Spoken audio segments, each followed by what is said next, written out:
What is your full name? Arvilla, Summers, Cook, Parson, Dockstader. When were you born? January 17th, 1934. Where were you born? I believe I was born in a hospital that most of the natives went to, but I forgot the name. What county and state or town? I don't know. Just Wisconsin. Okay. Describe the house you grew up in. It was a little wooden framed house, and I mean little, because there was 12 children in the family. There was one main house, one big room at first. Then there was added a master bedroom, and then later there was added a large kitchen area. What number child were you? 6. Were you named after a family member, or does your name have a special meaning? I was named after my mother was in a ward after I was born, and her bed, the lady in the next bed, name was Arvilla. So she thought that was a pretty name and an unusual name, so she named me Arvilla. Did you have a nickname? Yeah, Dad always gave us all a nickname, and mine was Badootie. Do you know why he called you that? Nope. What activities did your family do when they were together? Activities we did were we played baseball, we played Annie over. I think that's the name of it. You threw the ball over the house and you tried to catch it on the other side. And the activities we did together where we would walk down to a abandoned farmhouse, and they had apple trees, so we'd go and pick the apples and eat the apples. We would go in the woods and we'd find snakeberry bushes and eat the snakeberries. They were little oblong berries that were very good, and they were black. And also choke cherries. We also found choke cherries, ate the choke cherries. They were more sour. And we also looked for gooseberries and black caps. Those black cap berries were delicious. How about card games? Our favorite card games were Old Maid and Rook and Rummy. I don't remember any other card games except bingo, if you want to call that a card game. Did you have a favorite toy as a child? No, I don't believe I had a favorite toy. What were meal times like? Did you eat together as a family? Yes, we always ate together. I don't remember anyone eating any other time, like off by themselves or anything. It was always mealtime, and everyone was at the table. What kinds of things did you eat? Main staple was potatoes, baked potatoes, boiled potatoes, heated over, heated over and fried over the leftovers from the regular potatoes. I believe that there were some more, but I can't really remember those. What were your chores at home? My chores at home were doing the dishes, and we'd take turns. I believe I parted up with Fudge, and then one time she would wash and dry, and then I would dry. Yeah, we'd switch. Did you have running water in your home? No, but we had a pump outside, a red pump, and the water was very delicious.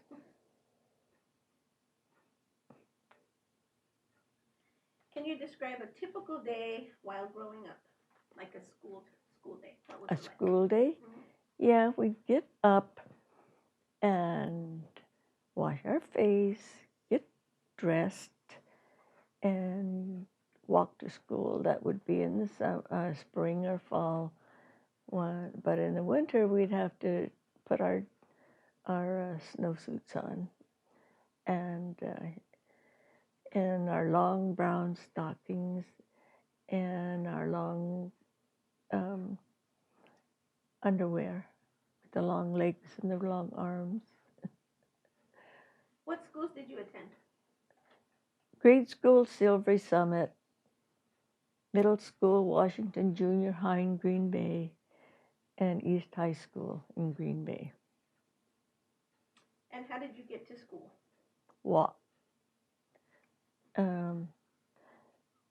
to grade school, but we rode a bus to high school and middle school. What were your favorite subjects in school? I had several. I had English. I loved English literature. I loved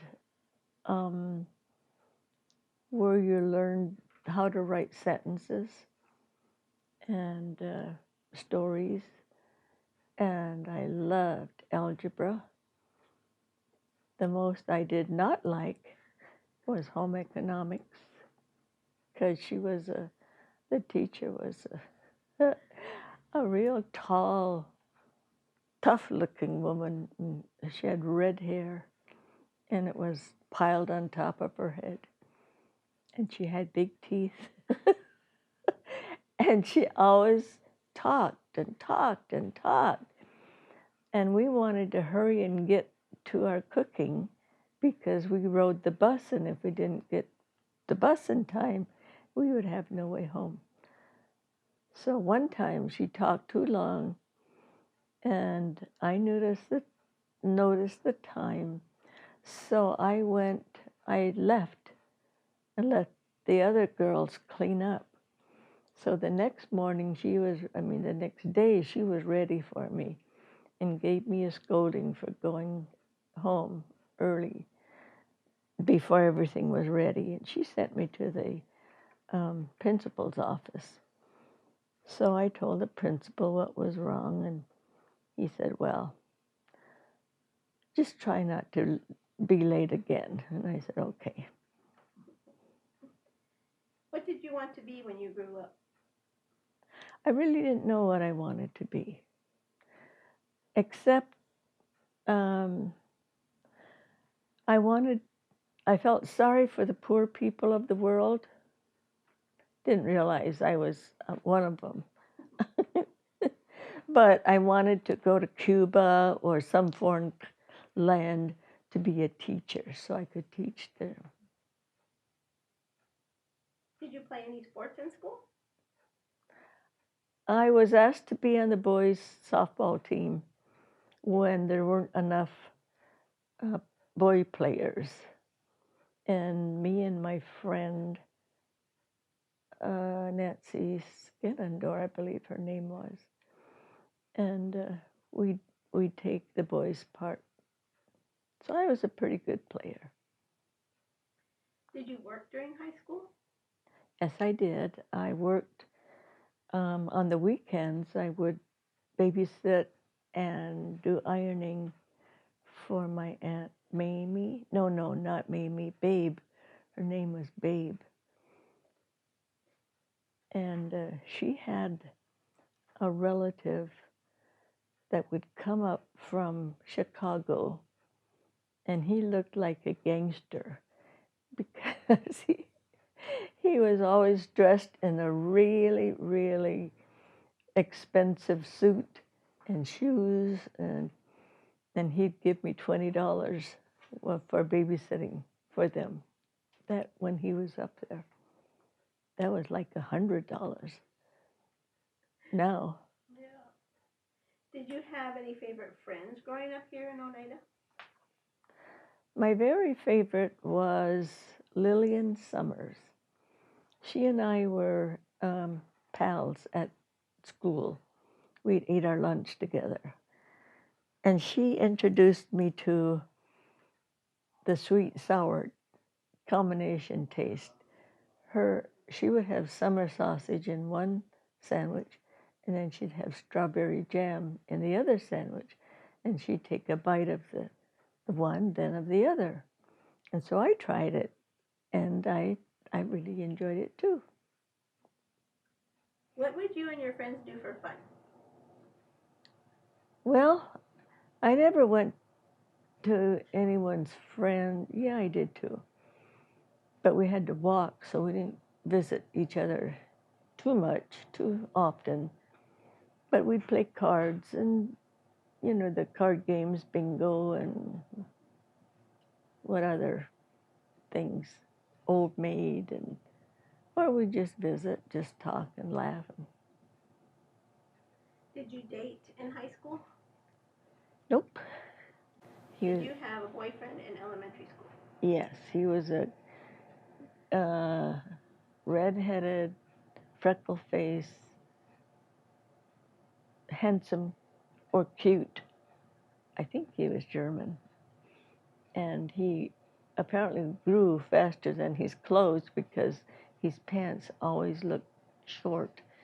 And he had high-top shoes. Did you ever get in trouble as a child or teenager? What kind of trouble? I got in trouble a lot from my dad because I would be reading a book when I should be scrubbing the floor. And so he'd have to yell at me, put that book down and stop trying to get out of mopping the floor. He knew me. What were Christmases like for you? Christmases were fun, they were exciting, and they were sad. I had one sad Christmas, and that was the Methodist Church always provided a gift for each of the children in the area. One Christmas, all the names were called except mine, so I didn't get a present. And I felt really bad. I tried not to cry, and I didn't cry. But my sister, Noel, saw that I didn't get a present, and so she gave me one of hers. But I'll always remember that sad, horrible, left out feeling, which influenced my later life, because when I was at a time when I knew some little kid was not going to get a gift, I made sure that that child got a gift. Were there any Christmas family traditions? Yeah. Dad would take all of us, the wife of the minister would plan a Christmas program, and she'd make little angel outfits for us, and we would be angels or shepherds or whatever. And so we'd have to walk up to the program, and we'd have the program, then we'd get our gifts, and then we'd walk home. And while we were gone, Mother would trim the tree. And Dad would wait until Christmas Eve, and then he would walk up to the grocery store who sold Christmas trees, and he would get one of the leftovers for like 50 cents or a quarter or something. So we don't really know what shape the tree was in, but when all the trimmings were on, didn't care. What is the most important lesson your parents taught you? To be honest. To be honest. Describe a favorite memory of your mother. My favorite memory?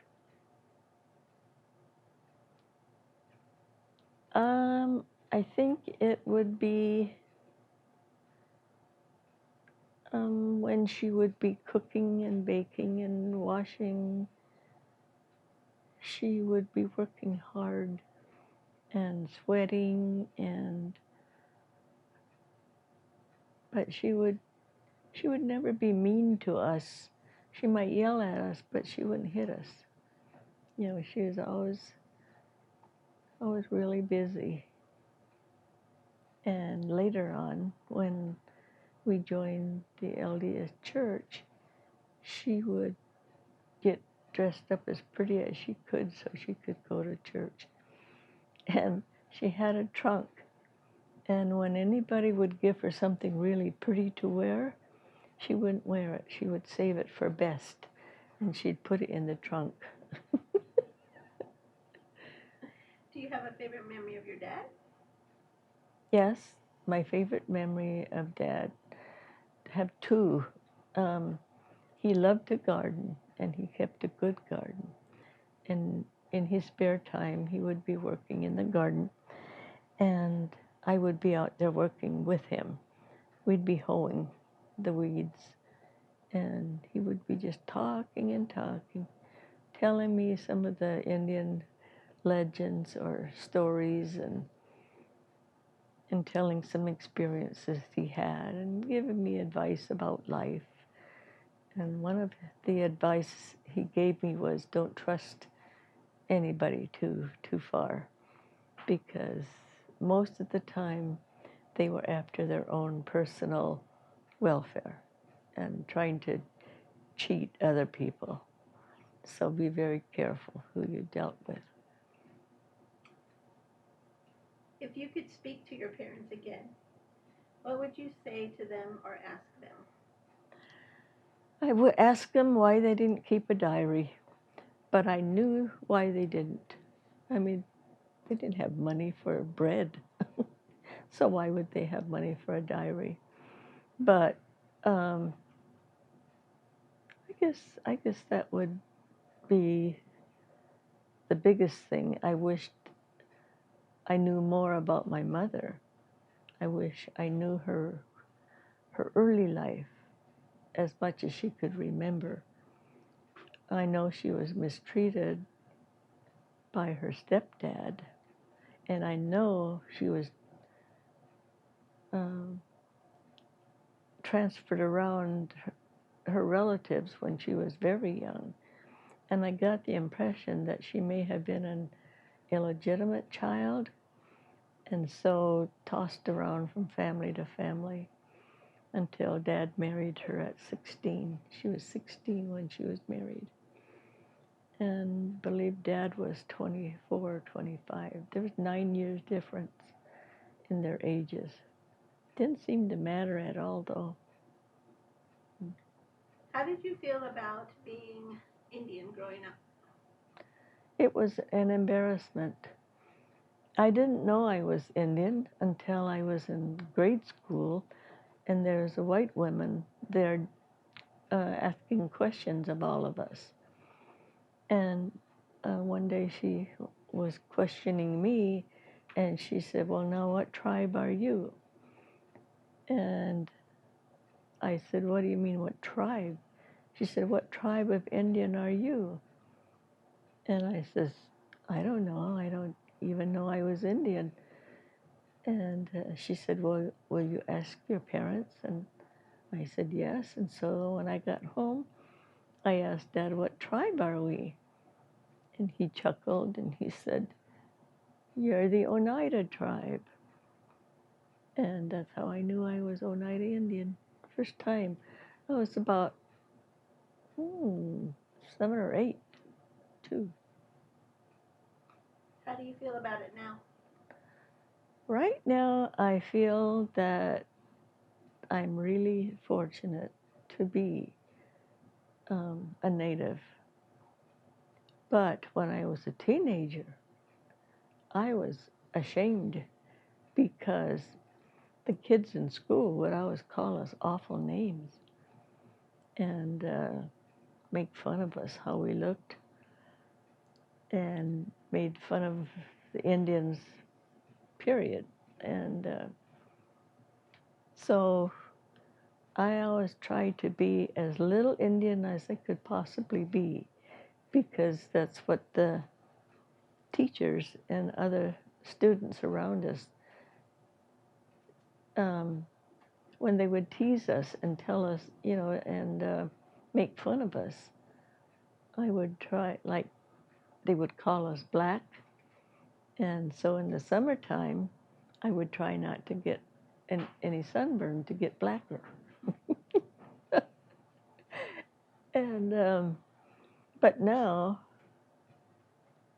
I feel very fortunate because I do belong somewhere.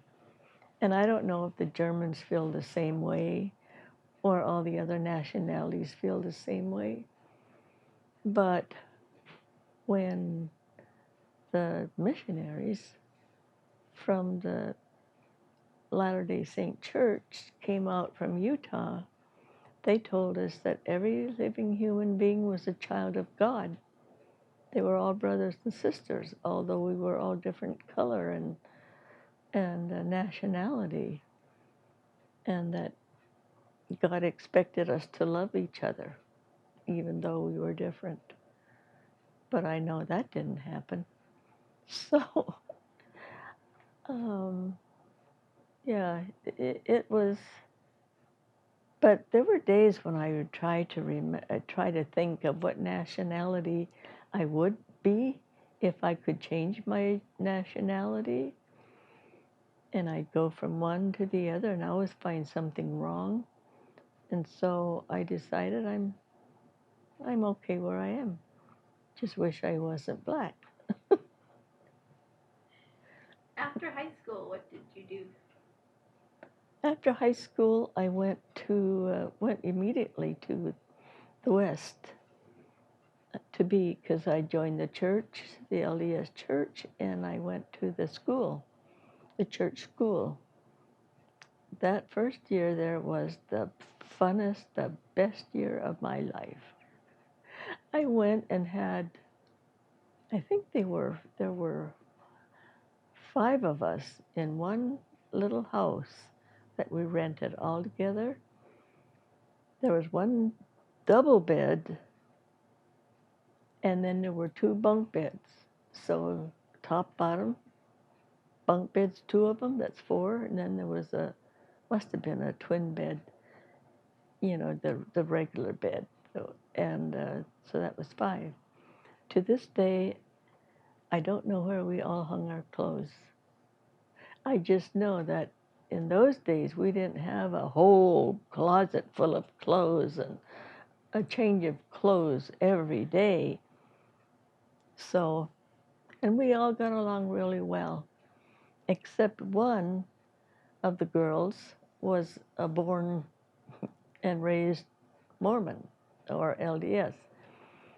And some Sundays didn't want to go to church. Well, those of us who were converts thought, oh my gosh, she doesn't want to go to church? The most important thing in the world? But I also remember that poem, Invictus. I'm the captain of my soul, captain of my faith. I can't recite it now, but it said that you're your own captain. You decide in your own life what you're going to do. So to end the argument, I would quote that song. I mean that verse, and her name was, what was her name? I can't remember it, but she would always say, "Thank you, Arvilla." and then the other girl would just be quiet. Did you work while you were in college? Yes, I worked as a nurse's aide in the Utah Valley Hospital. How did you meet your spouse? Which one? Philip.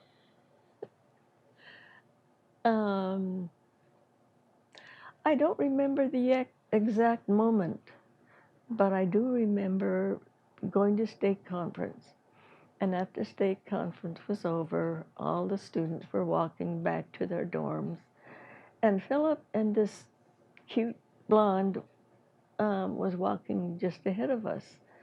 And my roommates and I were behind them. And and I said, "See that young man over there?" And they said, "Yes." And I says, "I'm going to marry him someday." And they said, "Oh, you are?"